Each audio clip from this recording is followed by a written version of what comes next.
जी प्यारियो अस्सलामु अलैकुम व रहमतुल्लाहि व बरकातुहू। की हाल चाल है जी? ठीक ठाक हो? उम्मीद है अल्लाह ताला दे हुक्म दे नाल इंशाअल्लाह तुसीं सारे ठीक ठाक होवोगे। अज दे व्लॉग दे विच मैं तुहानूं दस्सांगा एक बहुत ही दर्दनाक इंतहाई अफसोसनाक वाक़या जिन्हों बयान कर लग्या भी बंदे नूं डर लगदा। यकीन करो इस तरह का वाक़या आ कि एक लड़की ਉਹਦੀ ਲਾਸ਼ ਦੇ ਟੁਕੜੇ ਟੁਕੜੇ ਕਰਕੇ ਨਾ ਬੋਰੀ ਦੇ ਵਿੱਚ ਇੱਕ ਕੋਈ ਗੱਟੂ ਜਿਹਾ ਲੈ ਕੇ ਉਹਦੇ ਵਿੱਚ ਬੰਦ ਕਰਕੇ ਤੇ ਗੰਦੇ ਨਾਲੇ ਵਿੱਚ ਸੁੱਟ ਦਿੱਤੀ। ਤੇ ਉਹਦੀ ਮੁਕੰਮਲ ਤਫਸੀਲਾਤ ਅੱਜ ਦੀ ਇਸ ਵੀਡੀਓ ਦੇ ਵਿੱਚ ਮੈਂ ਤੁਹਾਨੂੰ ਦੱਸਾਂਗਾ। ਲਓ ਜੀ, ਜੇ ਚੈਨਲ ਤੇ ਨਵੇਂ ਹੋ ਤਾਂ ਚੈਨਲ ਨੂੰ ਸਬਸਕ੍ਰਾਈਬ ਲਾਈਕ ਔਰ ਸ਼ੇਅਰ ਜ਼ਰੂਰ ਕਰ ਦੇਣਾ। ਤੁਹਾਡੀਆਂ ਮੁਹੱਬਤਾਂ ਦਾ ਬੜਾ ਸ਼ੁਕਰੀਆ। ਇਹ ਵਾਕਿਆ ਡਸਕੇ ਦਾ ਗੁਜਰਾਂ ਵਾਲੇ ਦੇ ਇੱਕ ਰਹਿਸ਼ੀ ਨੇ ਸ਼ਬੀਰ, ਉਹਦੀ ਬੇਟੀ ਆ, ਉਹਦਾ ਨਾਮ ਹੁੰਦਾ ਜ਼ਾਹਰਾ। ਤੇ ਉਹ ਜਿਸ ਵੇਲੇ ਜਵਾਨ ਹੁੰਦੀ ਆ ਉਹ ਬੜੇ ਚਾਵਾਂ ਲਾਡਾਂ ਦੇ ਨਾਲ ਆਪਣੀ ਬੱਚੀ ਦੀ ਸ਼ਾਦੀ ਕਰ ਦਿੰਦਾ। ਉਹ ਸਸੁਰਾਲ ਚਲੇ ਜਾਂਦੀ ਆ ਤੇ ਉਹਦਾ ਜਿਹੜਾ ਖਾਵੰਦ ਆ ਉਹ ਬਾਹਰ ਰਹਿੰਦਾ। ਤੇ ਜਿਹੜੇ ਲੋਕ ਬਾਹਰ ਰਹਿੰਦੇ ਨੇ ਉਹਨਾਂ ਨੂੰ ਆਪਣੇ ਪਿੱਛੇ ਬੱਚਿਆਂ ਦਾ, ਬੀਵੀ ਦਾ ਖਿਆਲ ਵੀ ਕਰਨਾ ਚਾਹੀਦਾ ਭਈ ਉਹ ਕਿਸ ਤਰ੍ਹਾਂ ਰਹਿ ਰਹੇ ਨੇ, ਮੇਰੇ ਘਰ ਦੇ ਉਹਦੇ ਨਾਲ ਸਲੂਕ ਸਹੀ ਕਰ ਰਹੇ ਨੇ ਜਾਂ ਨਹੀਂ ਕਰ ਰਹੇ। ਤੇ ਬਾਹਰ ਜਦੋਂ ਜਾਂਦੇ ਨੇ ਬਸ ਉਹ ਕਹਿੰਦੇ ਨੇ ਬਸ ਪੈਸਾ ਹੀ ਪੈਸਾ, ਬਸ ਸਾਰਾ ਦਿਨ ਕਮਾਓ ਤੇ ਪਾਕਿਸਤਾਨ ਭੇਜੋ। ਤੇ ਪਿੱਛੋਂ ਪਤਾ ਨਹੀਂ ਉਹਦੇ ਦੇ ਬੱਚਿਆਂ ਦਾ ਕੀ ਹਾਲ ਆ ਕੀ ਨਹੀਂ। ਤੇ ਇਹ ਵਾਕਿਆ ਜਿਹੜਾ ਸੀ ਇਹ ਇਸ ਤਰ੍ਹਾਂ ਕਿ ਉਹ ਜਿਹੜਾ ਬੰਦਾ ਬਾਹਰ ਚਲਾ ਗਿਆ, ਉਹਦੀ ਬੀਵੀ ਹੁੰਦੀ ਜ਼ਾਹਰਾ, ਉਹ ਤਕਰੀਬਨ ਉਹਦਾ ਇੱਕ ਬੇਟਾ ਪਹਿਲਾਂ ਵੀ ਹੁੰਦਾ 2.5 ਸਾਲ ਦਾ। ਤੇ ਉਹ ਜ਼ਾਹਰਾ ਜਿਹੜੀ ਉਹ ਹਾਮਲਾ ਹੁੰਦੀ ਆ, ਸਿਰਫ ਹਫਤਾ 2 ਹਫ਼ਤੇ ਰਹਿੰਦੇ ਨੇ ਡਿਲੀਵਰੀ ਨੂੰ। ਤੇ ਉਹ ਸੱਸ ਜਿਹੜੀ ਆ ਤੇ ਉਹਦੀ ਨਣਦ ਜਿਹੜੀ ਜ਼ਾਹਰਾ ਦੀ, ਉਹ ਆਪਸ ਵਿੱਚ ਹੀ ਲੜਦੀਆਂ ਤੇ ਹਮੇਸ਼ਾ ਘਰ ਦੇ ਵਿੱਚ ਲੜਾਈ ਝਗੜਾ ਰਹਿੰਦਾ ਸੀ।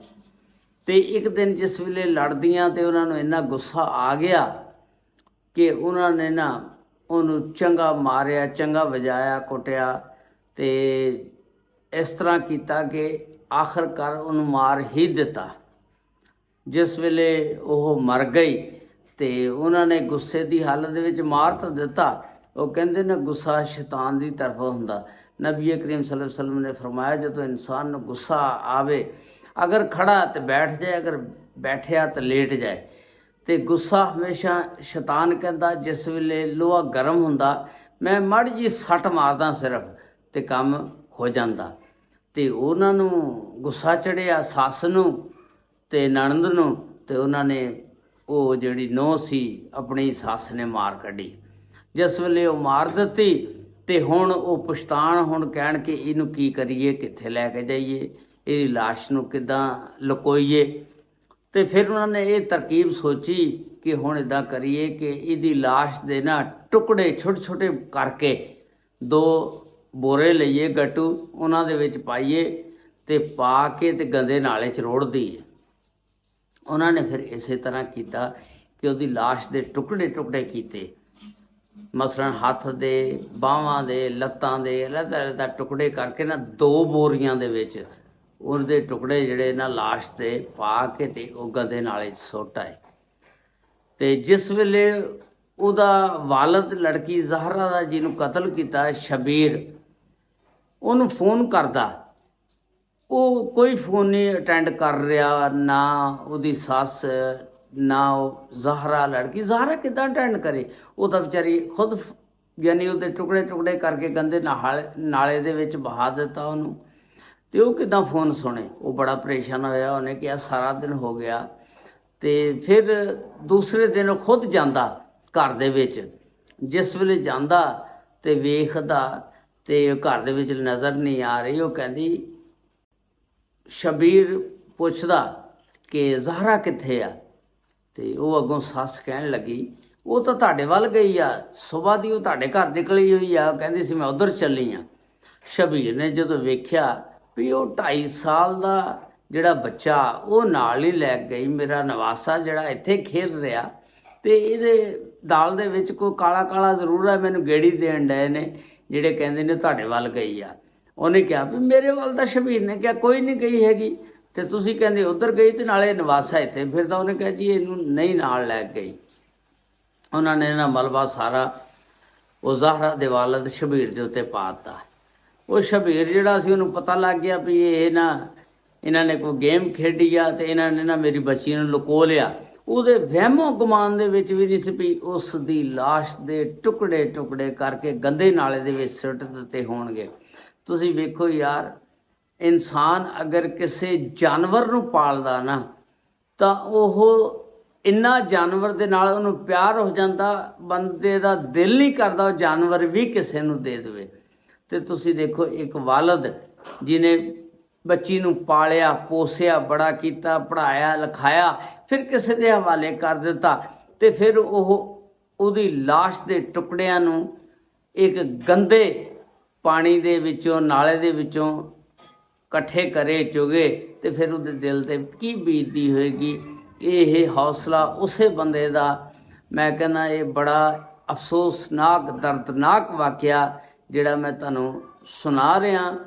ਤੇ ਫਿਰ ਉਹਨਾਂ ਨੇ ਨਾ ਜਿਸ ਵੇਲੇ ਉੱਥੇ ਸੁੱਟ ਆਏ ਟੁਕੜੇ ਛੁਕੜੇ ਕਰਕੇ ਤੇ ਉਹਨੂੰ ਸ਼ਬੀਰ ਨੂੰ ਦੱਸਿਆ ਵੀ ਉਹ ਤੁਹਾਡੇ ਵੱਲ ਗਈ ਸੀ।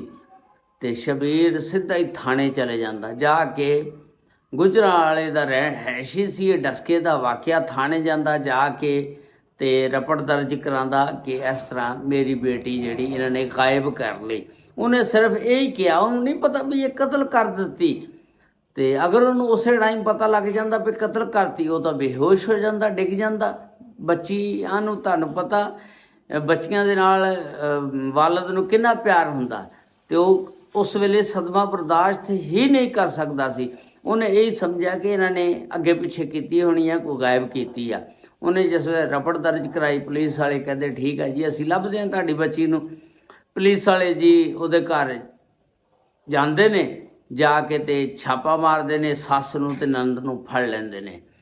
ਤੇ ਉਹਨਾਂ ਨੇ ਥੋੜ੍ਹੀ ਜਿਹੀ ਉਹਨਾਂ ਨੂੰ ਤਕੜਾਈ ਦਿੱਤੀ, ਡੰਡਾ ਦਿੱਤਾ, ਕੋਈ ਸਖਤੀ ਦੇ ਨਾਲ ਪੁੱਛਿਆ ਗਿੱਛਿਆ ਤਾਂ ਉਹ ਭਾਈ ਆਪੇ ਤੋਤੇ ਦੀ ਤਰ੍ਹਾਂ ਬੋਲਣ ਲੱਗ ਪਏ, ਫਰ ਫਰ। ਤੇ ਉਹਨਾਂ ਨੇ ਦੱਸਿਆ ਜੀ ਸਾਡੀ ਇਸ ਤਰ੍ਹਾਂ ਲੜਾਈ ਹੋਈ ਸੀ, ਝਗੜਾ ਹੋਇਆ ਸੀ, ਸਾਨੂੰ ਫਿਰ ਗੁੱਸਾ ਆ ਗਿਆ ਔਰ ਅਸੀਂ ਫਿਰ ਇਹਨੂੰ ਕਤਲ ਕਰ ਦਿੱਤਾ ਔਰ ਕਤਲ ਕਰਕੇ ਦੇ ਟੁਕੜੇ ਛੋਟੇ ਛੋਟੇ ਕਰਕੇ ਗੰਦੇ ਨਾਲੇ ਦੇ ਵਿੱਚ ਸੁੱਟ ਦਿੱਤੇ ਨੇ। ਔਰ ਫਿਰ ਪੁਲਿਸ ਨੇ ਰੈਸਕਿਊ ਦੀਆਂ ਟੀਮਾਂ ਨੂੰ ਬੁਲਾਇਆ, ਉਹਨਾਂ ਨੇ ਉਹ ਗੰਦੇ ਨਾਲੇ ਦੇ ਵਿੱਚੋਂ ਰੈਸਕਿਊ ਟੀਮਾਂ ਨੇ ਉਹ ਲਾਸ਼ ਦੇ ਟੁਕੜੇ ਜਿਹੜੇ ਬੋਰੀ 'ਚ ਬੰਦ ਸੀ ਕੱਢ ਕੇ ਲਿਆਂਦੇ। ਤੇ ਫਿਰ ਇਸ ਤਰ੍ਹਾਂ ਸੀ ਇਹ ਜਿਹੜਾ ਵਾਕਿਆ ਸਾਰਾ, ਤੇ ਬੜਾ ਹੀ ਦਰਦਨਾਕ ਵਾਕਿਆ ਸੀ ਯਾਰ। ਤੁਸੀਂ ਦੇਖੋ ਉਹਦੇ ਲਾਸ਼ ਦੇ ਟੁਕੜੇ ਛੋਟੇ ਛੋਟੇ ਕੀਤੇ ਕਰਕੇ ਤੇ ਫਿਰ ਗੰਦੇ ਨਾਲੇ ਸੁੱਟਿਆ। ਬਹਰਹਾਲ ਇੰਤਹਾਈ ਅਫਸੋਸਨਾਕ ਵਾਕਿਆ ਸੀ ਜਿਹੜਾ ਮੈਂ ਤੁਹਾਡੇ ਨਾਲ ਸ਼ੇਅਰ ਕੀਤਾ। ਉਮੀਦ ਆ ਤੁਹਾਨੂੰ ਵੀ ਇਹਦੇ ਉੱਤੇ ਦੁੱਖ ਤਕਲੀਫ ਬੜਾ ਮਹਿਸੂਸ ਹੋਇਆ ਹੋਏਗਾ ਇਸ ਵਾਕਿਏ ਨੂੰ ਸੁਣ ਕੇ। ਅੱਲਾਹ ਤਾਲਾ ਸਭ ਤੇ ਰਹਿਮਤਾਂ ਫਰਮਾਏ, ਅੱਲਾਹ ਤਾਲਾ ਸਭ ਨੂੰ ਆਪਣੇ ਹਿਫਜ਼ੋ ਈਮਾਨ 'ਚ ਰੱਖੇ।